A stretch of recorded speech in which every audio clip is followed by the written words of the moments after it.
안녕하십니까. 젊은 시각입니다. 저는 이번 정부의 정책에 불만이 많습니다. 그보다 화나는 것은 그 정책을 내는 사람들이 국민의 세금을 받는다는 사실입니다. 지금 서울시장 후보로 거론되는 임종석이 막말을 쏟아내고 있습니다. 제가 민주당 지지자들에게 묻고 싶습니다.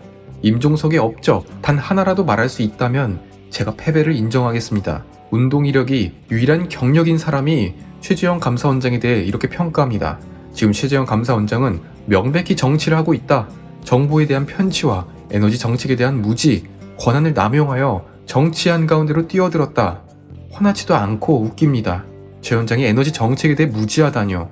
그동안 감사원의 보고서는 줄글 형식이었습니다. 이를 최재형은 사건 관련자 역할, 관련 법조항까지 일목요연하게 정리하여 7,000페이지의 원전 분석 보고서를 분석했습니다. 이에 겁을 먹었는지 정치를 하려 한다는 프레임을 씌우고 있습니다.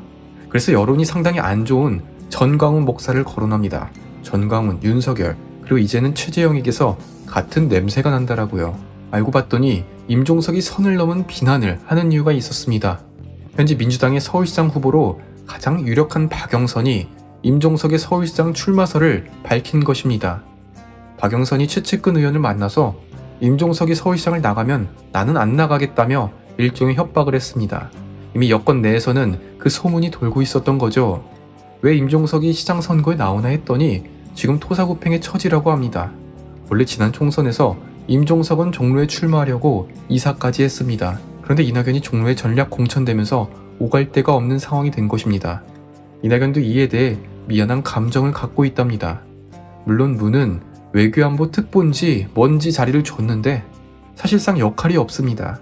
그러니까 남들은 다 한 자리를 하고 있는데 나는 뭐를 하고 있냐, 이런 부재의식에서 서울시장 후보를 출마하려는 움직임을 벌이다가 최 원장에 대한 막말로 다시 쥐구멍에 숨게 생겼습니다.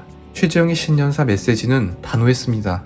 어떠한 외압에도 굴복하지 않겠다는 그 결단력이 보였습니다. 그러나 지금 우파 정치인이 되기 위해 정권을 수사하는 것이냐는 비난을 받고 있습니다. 과연 그는 어떤 사람일까요? 같은 선상에서 놓고 비교하는 것은 무리지만 링컨 대통령에 대한 반전 일화를 말씀드리고자 합니다. 200년 전 미국에서는 에이브러임 링컨이 대통령에 취임했습니다. 우리는 링컨에 대해 노예제를 폐지한 사람으로만 알고 있습니다. 흑인을 해방시킨 인물로 들었습니다. 그러나 그는 원래 노예제 폐지론자가 아니었습니다. 오히려 노예제를 즉각 폐지하자는 주장에는 반대의 움직임을 보였습니다. 그러나 그는 결국 노예를 해방시켰습니다. 무슨 일이 있었을까요? 1800년대 미국은 남부와 북부로 갈라져 있었습니다. 남부는 땅이 넓고 기름져서 대규모 농장이 발달했기에 흑인 노예가 활발했습니다. 반면 북부는 공업이 발달했기에 노예가 아닌 임금 노동자가 필요했습니다. 그렇기에 노예제를 반대했고요. 이런 상황에서 링컨은 공화당 대통령 후보로 지명되었습니다. 그는 노예제보다 쪼개진 두 개의 미국을 통일하는 문제에 관심이 많았습니다. 미국을 통일시키는 것이 그의 원칙이었습니다. 그러나 상황은 정반대로 돌아갑니다.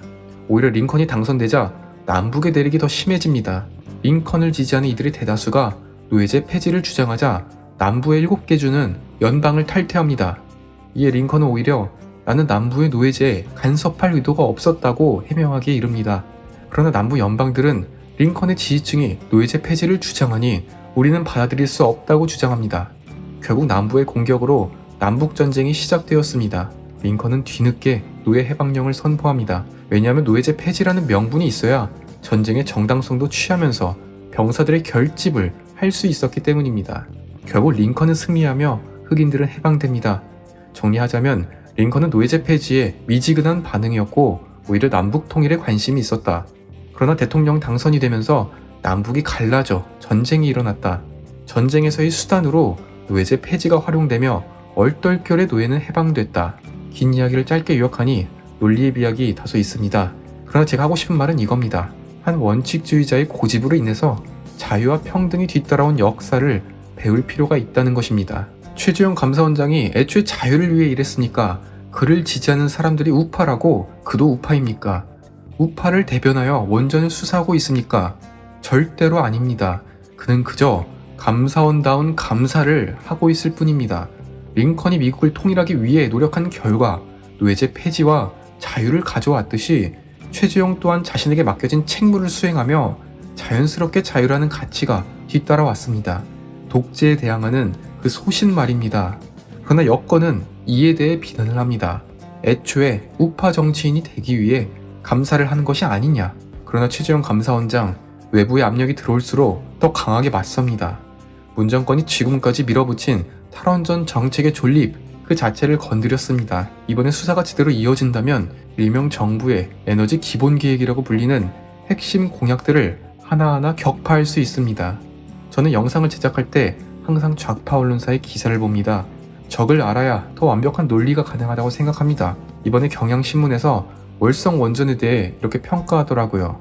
지금 월성 원전 부지 모든 곳에서 방사성 물질인 삼중수소가 검출됐다. 그 양이 기준치의 18배를 넘어섰다. 조속한 진상규명으로 원전에 대한 시민의 불안을 불식시켜야 한다고 합니다.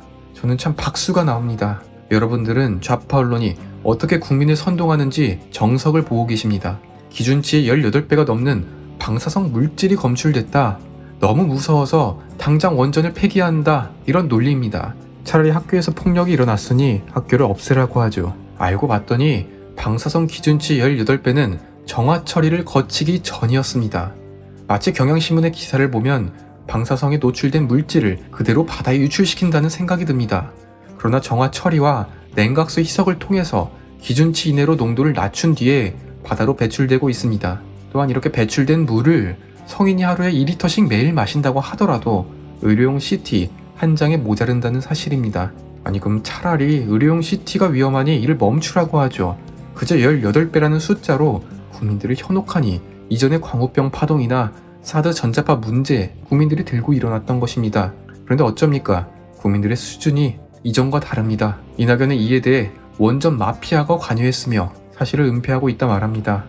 이후 감사원의 분위기가 정반대가 되었습니다.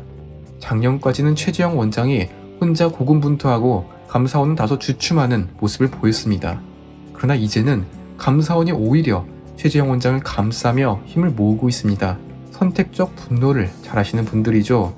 별별 환경단체, 시민단체들이 최재형 원장을 상대로 공익감사 청구를 제기했습니다. 최 원장에 대해 검찰의 철저한 수사를 요구했습니다. 그러나 감사원이 이러한 요구를 모조리 각하하고 기각 처리했습니다. 민주당 수십 명이 달라붙어도 최재형 단 한 사람을 잡지 못합니다. 거대한 산과 같이 매우 듬직합니다. 어제 영상은 여기까지고요. 마지막으로 한 가지 광고를 하고자 합니다. 제가 그동안 소신으로 여겼던 것이 돈을 위해 방송하지 말자였습니다. 그러나 부끄럽게도 광고 수입의 90%가 줄어서 회원가입제를 도입했습니다. 구독자분들의 많은 응원 부탁드립니다. 죄송하고 또 감사합니다.